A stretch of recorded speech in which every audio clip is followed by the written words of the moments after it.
Railway Children, Chapter 4. Bobbie's Bride. About 2 weeks later, the old gentleman saw another worksheet with black letters.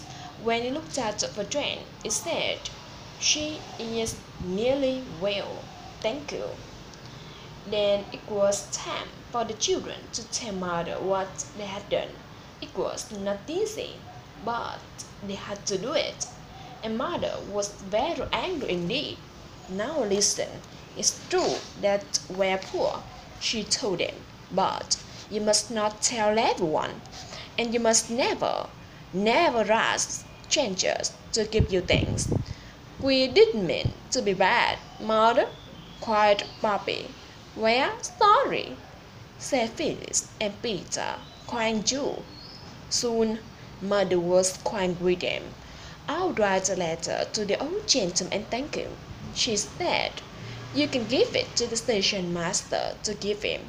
Now, we won't say any more about it." The day after, the children took the letter to the station. It was Bobbie's birthday. In the afternoon, she was politely told to go out until tea time. "You mustn't see what we're doing," said Phyllis. "It's a surprise." Bobbie went into the garden, and then she walked across the fields. When she came back, Phyllis and Peter met at the back door. They were very clean and tidy, and Phyllis was wearing her prettiest dress. There was just enough time for Bobbie to make herself tidy before they called her into the front room. Mother, Peter, and Phyllis were standing near the table, and there were 12 light candles on it, one for each of Bobbie's ears. The table was covered with beautiful flowers from the fields and garden, and there were some interesting little boxes too. "Happy birthday, Bobbie!" they shouted happily. "Open your presents." They were very nice presents.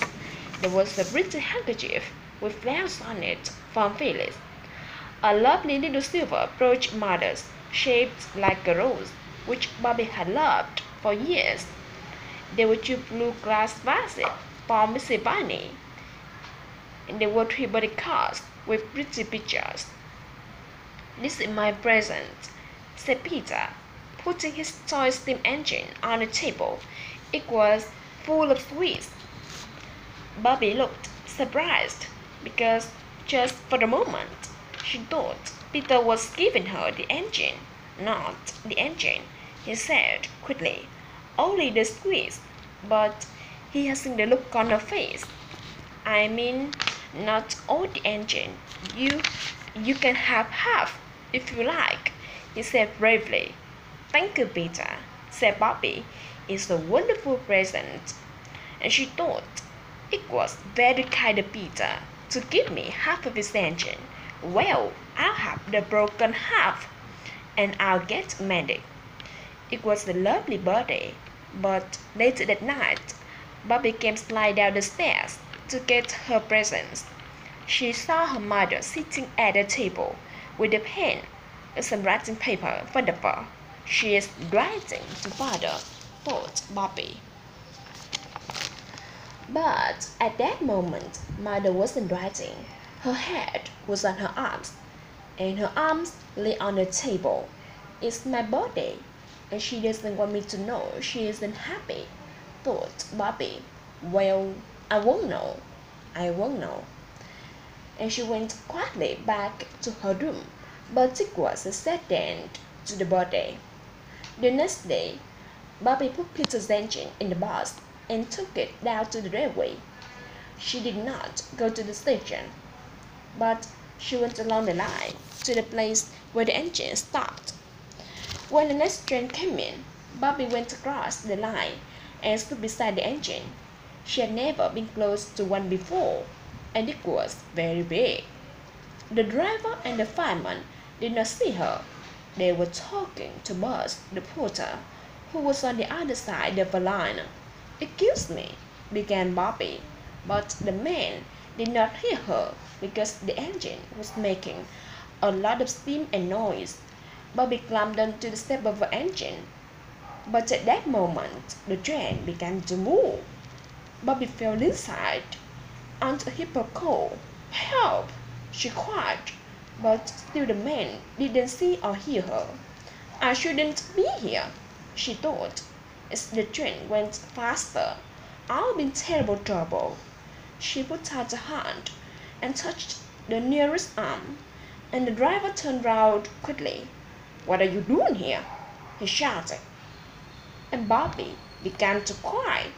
This seemed to worry the two men, and it took several minutes to calm Bobbie down and to stop her crying. Then the fireman said, now tell us why you're here. It's not every day a little girl falls into our steam engine. Bobbie picked up the box with Peter's toy engine inside it. I wanted to ask if you could mend this, she explained, and took the engine out of the box. Everybody on the railway seemed so good and kind. I didn't think you would mind. The driver took the little engine, and the two men looked at it silently, not speaking, for several minutes. Bobbie waited. What do you think, Jim? Said the driver at last. Can we help the little lady? The fireman smiled. I should think we can. Oh, thank you, said Bobbie. But now we must make sure that you get home safely, said the driver. Bobbie stayed on the train until they reached Stackport Junction. She asked the two men all about driving a steam train, and they showed her the automatic brake and the little clock visit that told them how much steam the engine was making. It was all very interesting. At Stackport Junction, the two railwaymen who turned on another train and sent her home. Bobbie was back in time for tea. Where have you been? Asked the others. To the station, of course, said Bobbie, but she would not say another word. It was some weeks before Bobbie took her brother and sister to meet the friendly engine driver and fireman. The two children were very surprised, and Peter was very excited when he saw his engine, now as good as new again. And only then, as the three children walked home again, did Bobbie tell the others about her adventures on the engine of a steam train.